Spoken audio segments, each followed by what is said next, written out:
Good morning and welcome to your news today. It's good to have your company. Coming up, a breakthrough in the Louvre heist investigation, what French authorities are learning this morning. Plus, hopes of a Cup Day rate cut dashed amid soaring inflation. And the community clicking its heels and striking a pose for a daring high heel race. But first up this morning, a major emergency response is underway across the Caribbean as Hurricane Melissa leaves a trail of destruction in its wake. 9 Washington correspondent Lauren Tomasi is following the developments for us and joins us now. Lauren, the system is headed towards the Bahamas now. Sarah, the Cuban islands, and that hurricane has just moved off the coast of Cuba, now headed towards the Bahamas, where it is continuing to leave a trail of destruction behind. There has been so much damage reported, not just in Cuba, also Jamaica, as it heads right throughout the Caribbean.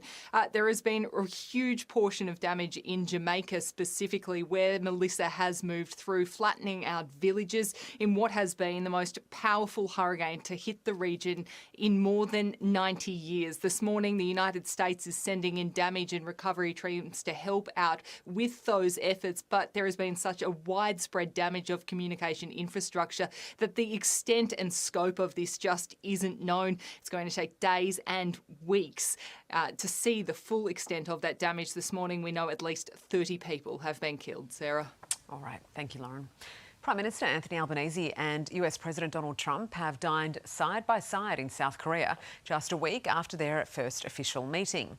The US President full of praise for the PM, who was seated beside him at an exclusive dinner. We had a great meeting a week ago. You came all the way and now you came here, but this isn't quite as far. This time I traveled far. Trump will today meet with Chinese President Xi Jinping as they look to lock in a trade deal. The Queensland dad who helped create life-changing laws to curb knife crime will head to the UK this weekend as he takes his fight overseas. Let's go live to Today Queensland reporter Mia Glover. Mia, good morning to you. Jack's Law could go global. Yeah, that's right, Carl. Good morning again to you. Brett and Belinda Beasley have been working tirelessly, haven't they, to get these laws right across the country, but now the world. So Brett Beasley will be heading to the UK this weekend alongside 2 Queensland police officers, meeting with British politicians and Scotland Yard police to tell them just how well Jack's Law is going here in Australia to curb knife crime. Of course, we know Jack's Law is all about stopping people in their tracks, with police using wands to detect if they've got any weapons on them. This comes, though, as majority of the states and territories here in Australia do have Jack's Law, all except Victoria and South Australia. Both of those states, Carl, don't have the laws in place despite rising crime rates. Mia, thank you. The next cut to interest rates could be years away, according to economists, after inflation recorded its highest rise in nearly 3 years. The ABS showed inflation is now at 3.2% for the September quarter due to rising electricity prices. We're also being warned for higher rates in 2027. The suspects taken into custody over the now infamous Louvre robbery have partly admitted their involvement, according to Paris prosecutors. Let's go live to 9 Europe correspondent Jessica Millwood in London for the latest. Jess, good morning to you. Does this mean investigators know where the jewels are? Good morning, Sarah. 10 days on after the Louvre heist, no, investigators do not know where the jewels are. They provided this update in the past few hours from Paris, confirming that the 2 men taken into custody are the 2 they believe entered the Apollo Gallery, took the jewels and went down that cherry picker and took off. They say the other 2 men involved are still at large. These 2 men will be charged and are now facing 25 years in prison. There is no evidence this was an inside job, but they're not ruling out the fact that a larger group may have commissioned the heist. Sarah? Jess, thank you. Baseball fans in the US have had a slightly unfriendly reaction to Prince Harry and Meghan showing up to a game against the Toronto Blue Jays. Take a listen.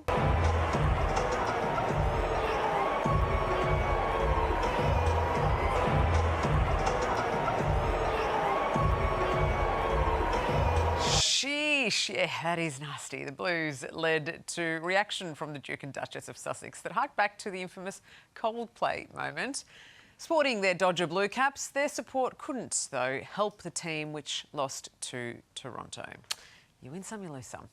Well, Qantas has launched its major international sale with more than 300,000 discounted seats to 27 destinations.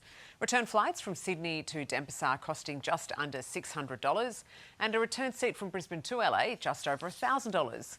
The airline will also be adding nearly 40 additional return flights from Sydney and Melbourne to New Zealand from April next year.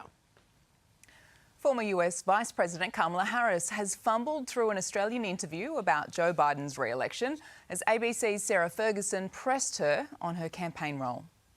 A truncated calendar in terms of the clock. I want to interrupt you because that is a world-class pivot, but it is not the question that I asked you. Are you still reluctant to criticise the former president? In what regard, please? Well, just in terms of that question. So you went on... What exactly would you like to ask? Be more specific, if you don't mind. Was it Joe Biden's decision, his failure to recognise his own frailties in that position that put you in the position that made it almost impossible to win that race? He was not frail as President of the United States. But he had frailties. We all saw the debate. That was awkward. Harris then admitted it was reckless not to have opposed Biden's decision to run again. He's used to winning on the running track, but this time Gout Gout has been awarded something a little more sentimental. The teenage sprint sensation taking home Junior Sportsperson of the Year for his hometown of Ipswich, southwest of Brizzy. It feels amazing. It's to know that the city of Ipswich appreciates me and thinks I deserve this award is amazing. And this is a place I've grown up my entire life, so it's a very thankful to be here and can't wait for more for sure. It comes just a week after he broke 2 records at his final high school athletics meet. We haven't even hit Halloween, but it seems the Christmas Grinch is already making an early appearance. One of Adelaide's most popular Christmas light displays has been told to cut back, with council refusing permits for food trucks, including a much-loved ice cream van.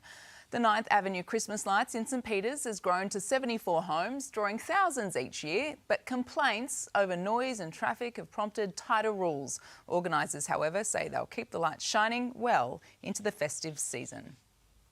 Well, thousands of runners in Washington, D.C. were clicking their heels as they took part in the 38th annual high heel race.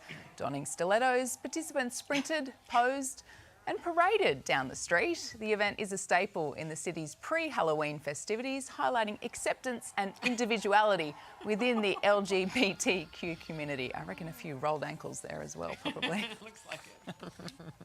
Wouldn't be able to do that in Australia. Councils would kill it.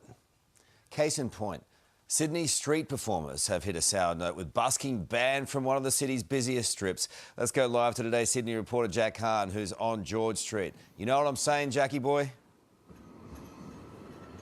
Oh, I know what you're saying. The country's favourite Lord Mayor, Clover Moore.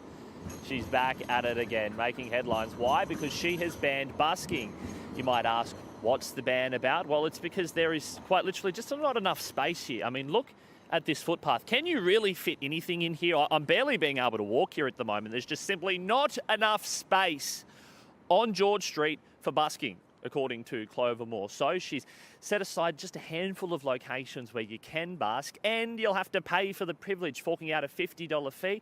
That'll only buy performers an hour on the street before they are moved on. So, Carl, let's face it, it brings us up to speed with many of the rules and regulations across the world. When you think of global cities, perhaps you think of Singapore banning chewing gum. Well, now when you think of Sydney, you can think of it banning fun as well. Exactly, Jack. It's outrageous.